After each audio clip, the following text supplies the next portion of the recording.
Olá pessoal, tudo bem com vocês? Vocês pediram hoje é o dia de falar sobre Copasa CSMG, que está aqui sendo recomendado compra por 9 analistas, até mesmo por compra forte.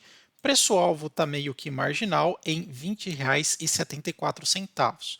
Só lembrando que ela já vem aumentando bastante o volume das suas cotações, sobretudo o preço, hoje está a R$ 20,61. Quero comentar com vocês algumas notícias importantes, notícias relevantes, especialmente para nós que queremos aqui os dividendos. Tem notícia importante para 2024, bem como alguns outros fatos relevantes que pode impulsionar ainda mais aqui a cotação, o preço e também os investimentos na Copasa. Quero passar para vocês também uma breve apresentação dos resultados do terceiro trimestre, que pode impactar diretamente aqui os resultados do 2024. Sim, até porque ela vem aparecendo junto com a Metal Leve, a Copasa, vem falando que vai ser uma das principais distribuidoras ou pagadoras de dividendos para 2024. Então, para começar, vamos aqui observar uma nota que a própria empresa deu sobre os dividendos regulares para 2024, né? Notícia fresquinha aqui para você. Lembrando que a Copasa, ela sempre, ou na maioria das vezes, seguiu uma normativa de distribuir pelo menos 50% do seu lucro líquido ajustado. Além disso, também distribuição de dividendos extraordinários. E a gente pode observar que realmente isso vem acontecendo. Por exemplo, tirando aqui 2020, que teve um excelente dividendo extraordinário, a empresa vem pagando cerca de 50% do seu payout. Ou seja, tudo isso daqui é lucro, metade proventos, paga para os seus acionistas.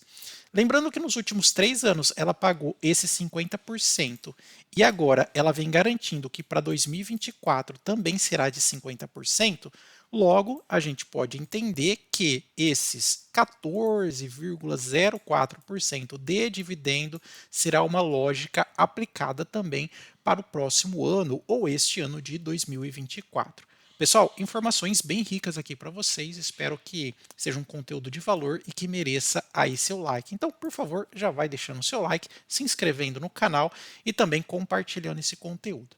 Veja só nos últimos 12 meses já subiu cerca de 54%, mesmo com aquele pré-anúncio ou interesse de federalização, passar o controle da empresa do Estado para a União para pagar dívida. Aquilo meio que surgiu como um rumor, a empresa até esclareceu esses assuntos. Aguardemos.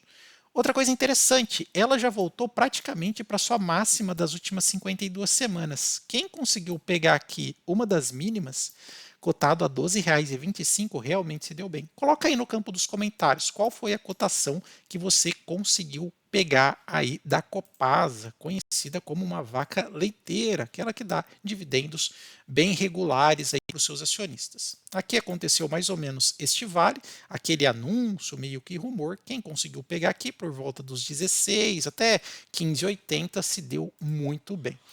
Outra coisa interessante, está vendo que aqui nós temos zero de participação do Ibovespa, mas ela recentemente lançou uma nota que ela está sendo integrada a um novo índice aqui, olha, que é esse índice aqui, olha, chamado ISE, que significa Índice de Sustentabilidade Empresarial. Bruno, mas o que, que isso impacta na questão da Copasa? Significa que muitas empresas listadas, na verdade são cerca de 78 companhias, listada neste índice permite que muitos outros índices, inclusive fora do Brasil, compre Copasa, aumentando o seu fluxo de compra, a sua liquidez média diária, que já é alta na bolsa, e também eleve os preços, consequentemente melhore as suas margens. Isso tanto é verdade que, se você olhar aqui a Copasa, veja quem é um dos investidores, talvez você até torça o nariz por causa desse investidor, mas quem tem boa parte aqui, cerca de quase 6% da Copasa, é a BlackRock. Sim, a tão conhecida e famosa BlackRock americana. Ela tem cerca de 6% da Copasa. O que, que você acha disso? O estado de Minas tem o poder majoritário, 50% aqui, tá bom? Vamos dar uma olhada nos valuations da empresa, como é interessante. Hoje ela está meio que já no limite do seu desconto, praticamente você vai pagar 1 para 1, entre preço pelo valor patrimonial, porém o PL dela está bem interessante. Se a gente olhar aqui o histórico do preço-lucro, veja que aqui, olha, ela, vamos pegar aqui a partir de 2018, né, já foi cotada 13 vezes, 11, 7, depois 6 e agora 6 raso aqui, quase 5, né? Então veja que na relação do PL, ela está se ajustando bastante, está ficando bem descontada em relação aos seus lucros. E quando a gente olha pelo preço sobre valor patrimonial, também ela já esteve mais cara, tá vendo? Ok? Então, interessante aqui que parece que ela está numa boa margem de lucratividade versus o seu preço. Sem contar também que é uma empresa mesmo estatal sem dívida, ok? Nada de alavancagem. Aqui um pouquinho meio que exagerado, né? 1,38, mas pode chegar até 3 a dívida líquida pelo EBITDA. Mas aqui a gente pode falar que é uma empresa redonda na questão de dívida. Outra coisa importante também para a gente observar, veja que a margem bruta é 40% e uma margem líquida de quase 20%, 18,47%. Isso daqui mostra eficiência operacional. A empresa consegue converter 40% em quase 20% de margem líquida, aquilo que sobra para o bolso dos acionistas. E o retorno sobre o equity, né, o ROI aqui, é cerca de 16%. Ela vem crescendo as suas receitas e também crescendo os seus lucros, que é de onde vem aqui os nossos queridos proventos. Você se interessa nela na forma de proventos? Tem ela aí na sua carteira? Coloca aí no campo dos comentários. A questão do aluguel de ação eu nem vou entrar muito, porque tanto a taxa de tomador quanto doador é muito baixa, então não há tanta especulação sobre o papel, já teve mais alta. Lembrando que o Barsi fala muito isso, né, que o novo indicativo de preço é a quantidade de ações alugadas. Bom sempre ter um olho para este detalhe, importantíssimo. Se você quiser que eu explique, coloca aí também no campo dos comentários. Paga dividendos trimestrais, ok? Bem interessante. E também paga extraordinários. Quando a gente faz um cálculo aqui dos últimos anos, colocar aqui, ó, por exemplo, 20, 21, 22 e 23. Parar o mouse mais ou menos aqui nos 1,90, mais ou menos que ela pagou. 2020 foi muito alto, tá? 2023 também, eu acho que eu vou colocar mais aqui por volta de 1,20, né? Vamos ver mais ou menos quanto que dá o preço teto dela. Dividido por 0,06, mais ou menos R$ 20. Está ali no limite do seu preço teto. Tanto é que os analistas colocam aqui como preço-alvo aproximadamente 20,74. Até fiz um estudo aqui dessas recomendações dos analistas e olha só, tem 3 falando compre fortemente, 1 falando compre e 5 mantenha. Ninguém está falando para vender. Inclusive aqui teve até uma surpresa de aproximadamente 29%, ou seja, quando os lucros superam as expectativas em 29%, e já tem a projeção aqui para os próximos trimestres, né, de 24, segundo trimestre e terceiro trimestre, aumentando aqui as suas perspectivas de receita, o que, de acordo aqui com o documento emitido pela própria empresa, vai garantir pelo menos 50% deste lucro líquido na forma dos seus dividendos. Importante para nós. E quando a gente olha aqui para os resultados da empresa, é um show à parte, né? Dá só uma olhada nisso daqui que eu andei observando. Ó. Suas receitas líquidas aumentou 17%. Pois é. As despesas aumentou um pouquinho também, tudo bem. O EBITDA 24%, pessoal. E olha isso daqui, o lucro líquido da empresa, 92%. É impressionante, né? Comparação de trimestre 21, 22 e 23 subiu 92%. É impressionante. Outra coisa também importante para a gente observar, quando a gente olha para uma empresa como essa, a gente tem que meio que olhar também para o seu endividamento, porque senão ela não consegue ter uma perenidade no repasse aí dos seus dividendos, ok? E veja só, quando a gente olha 21, 22 e 23, a sua alavancagem diminuiu. Era 1,5, depois 1,7, agora 1,4. Tanto a composição da dívida bruta, dívida líquida e também sobre o EBITDA diminuiu. É interessante isso, muito importante. A empresa ela só pode pagar dividendos se ela tiver altos lucros e baixo endividamento. Isso é importante também. Outra coisa, a empresa ela busca eficiência operacional.